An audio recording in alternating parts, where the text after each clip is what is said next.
Հայաստանում այս ոլորտը ինչքանով է զարգացած։ Ընդհանրապես զարգացած չի։ Ընդհանրապես Ընդհանրապես զարգացած չի։ Չկան Այսինքն սենց ասեմ, երևի ես սենց եմ տեսնում, մեզից հետո արդեն կմահանա երևի bodybuilding-ը։ Ասենք մեր սերունդներս մի քանի օքեյ որ մենք bodybuilder ենք, ասենք փորձում ենք մաքսիմալ զարգացնենք, օքեյ, մի քիչ ինքը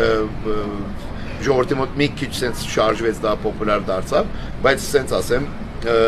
չգիտեմ, չեմ տեսնում հələ հետևորդներ դենց որ կարողանում են լավ ինչ նախնդիրը որ առաջ չի գնում այս սպորտիստը։ Կոնկրետ bodybuilding-ի մասին է խոսքը։ Հա։ Առաջինը որտեղ ինքը ծախսադար է։ Երկրորդ ինքը պահանջում է ահավոր տիպի դիսցիպլինա եւ կամքի ուժ։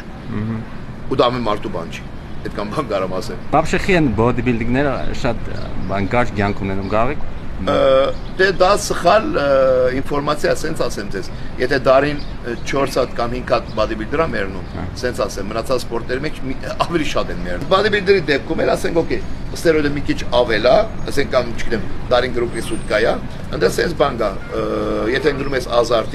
ընկնում ես ազարտի մեջ ու ինչ որ շատ բաներ ես անում կամ խառնում ես կամ սխալորեն ես մոդիկանում կամ նաև չես ստուգում, այսինքն բարբերաբար չես ստուգում քո լիարդը, քո սիրտը, քո չգիտեմ երիգանները, հաստատ խնդիր ունենալու ես, ասենք, օքեյ, ես չեմ թաքցնում, մոտավորապես 15 տարի ես էլ ստերոիդ եմ անում։ Ահա 15 տարի անում եմ, բայց կարանք ստուգենք, տեսնենք, մի մոտ ամեն ինչ ինչի համար դες ամեն 3 ամիսը գրեմ ստուգում եմ իմ ամբողջ օրգանները ոնց է աշխատում։ Եթե ու տոզաներս հաստատ չափից չեմ աստում։